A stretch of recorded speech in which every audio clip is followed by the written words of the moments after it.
ready?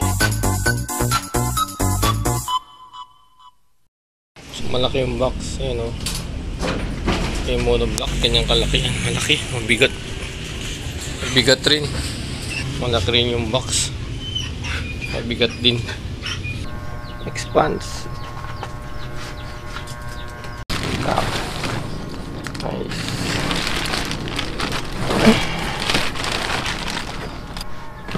Oh, sana luxury to. Order ko luxury. Okay. Isa. Cover sa likod. Peace. Headrest. Hanger. Ito yung mechanism. Yung mechanism niya. So, sa likod. Ah. May tama oh. Tama. Pwede ko naman takpan yan.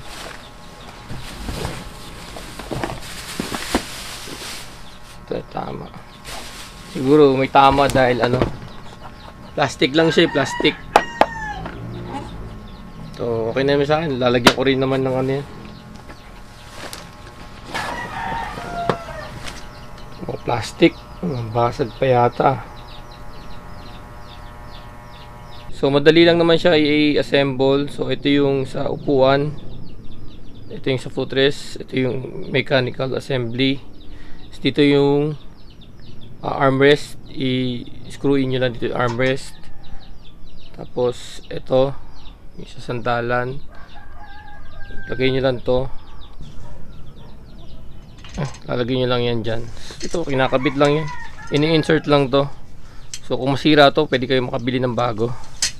So, ito sa part na to, para tumaas siya, ipipress nyo lang to para tataas na siya.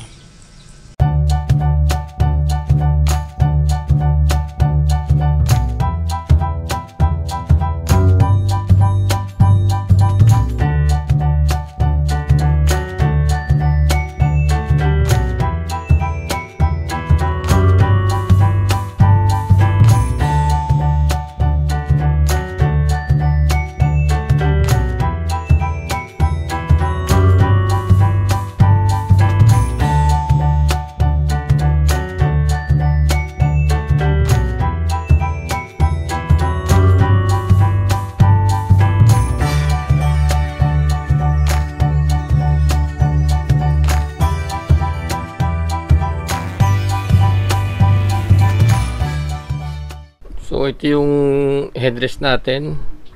Ito lang mapapababa yan. Taas, bababa. So ganito yung standard na height ng headrest. Yan. Dito lang talaga siya dito. So ang height ko ay 5'4". Para sa okay naman siya, kaso lang para sa akin natataasan pa ako dito. Pwede taasan, pwedeng hirap. Pababa, ganyan, ganyan. May technique ako paano mapababa tong headrest. Para sa mga 5'5", 5'4" pababa. Kasi para sa akin masyadong mataas, masakit sa leeg. So ituturo ko sa inyo paano mapababa tong headrest na to. Siyempre tatanggalin muna natin to. So ito, yung sa head ng bolt, 10mm yan. Ito yung mismong dito, 6mm. So pero hindi ito yung bolt na kasama dito sa sa ergonomic chair. So ito yung kailangan natin, yung ganito, yung angle, slatted angle. May ganito kayo. Ito black, optional lang to, optional. Tapos itong bolt. Tapos ito na yung pinakasagad, yung ganyan. Yan na yung pinakasagad niyan. Pasok natin sa tornilyuhan ng natin dito. Yan, tornilyo 1. So yan, nahigpitan na natin, ganyan yan. Nahigpitan na natin siya. Yan, ganyan siya, mas mababa na siya. Siyempre magagamit natin to, baba. Baba, tapos gusto nyo. Yan. Yan. Yan. Pero taas, baba. So, pakita ko sa inyo. So, ito na siya. Ibang baba na siya. Ganyan. Ganyan. Itaas nyo. Yan. Baba. Baba na siya. So, pag gusto nyong iurong pa sa likod itong headrest, ganito yung gagawin nyo para maurong sa likod. Kailangan natin ng wooden block or kahit anong spacer, tsaka itong long na bolt. So, tatanggalin natin to. So, ito. Lalagay natin to dito. So ang size nito 1.5 by 1.5 inches. Lalagay natin dito yan. Sa loob. Yan. Yan. Tapos higpitan na natin to. So, yan na yung pinakasagad. Yan. Kita nyo naman, di ba? So, magagawa nyo lang dito. Pataas. Ganyan. Ganyan. Ganyan na lang. So, ito na yung pinakasaktong headrest na height para sa akin. Kasi 5'4 lang ako eh. So, ito na yung pinakasakto. Saktong-sakto siya, oh. So, ma-adjust nyo siya. So, yan na yung pinakasaktong height ng headrest sa akin. Kung gusto nyo naman, kung ayaw nyo gamitin yung headrest, pwede nyo kayong gumamit ng ganito. Lagyan nyo lang dito. Mas malambot siya. Bagay lang yan sa mga 5'5", 5'4" and height pababa. Gawa sa memory foam. Ito yan. Pag normal na upuan lang, ganyan na siya. Siyempre, pag giga ka, ganyan. Masarap. Malambot. So, dito naman sa lumbar support, to, maraming nako-confuse dito eh. Kung paano i-adjust to. So, may 4 levels to.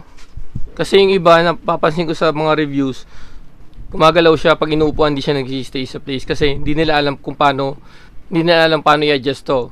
So, maganda itaas nyo muna. Sa pinakamataas yan, ang tinatawag ko reset, sabihin natin reset yan. Baba. Ito yung pinaka level 1. Tapos, taas nyo lang. Tutunog yan. Okay, yun ang level 2. Kahit anong baba mo dyan, hindi na siya bababa. Tapos, taas nyo lang. Yun, tumunog. Yun ang level 3. Di na bababa yan. So, taas nyo uli. Yun ang level 4. Yan, di na bababa yan. Tapos, pag gusto nyo nang bumalik sa level 1, from level 4 to level 1, taas nyo. Yan ang reset, baba nyo. So, ito yung pinaka sa taas. Yan ang pinaka reset. Level 1. Level 2. Level 3, level 4, reset. Sa pinakataas reset. Pa mo. So, syempre, from level 1, tataas nyo sa level 2, 3, 4. Taas-taas lang kayo, syempre. 1, 2, 3, 4. Tapos reset. So, pag galing kayo sa level 4, gusto nyo level 1 or level 2, reset nyo muna. Sabay, baba. So, punta tayong level 2. 2. So, ganun lang ang pag-set ng lumbar support ng Xpanse W6001. So, ito na yung ergonomic chair. Nilagyan ko na siya ng ganito. Rotatable, portable desk. Ganyan. So, magkakaroon ako ng video na ito kung paano ko ginawa. Kung if interested kayo, panoorin nyo lang. So, ganito siya. Ayan. Type.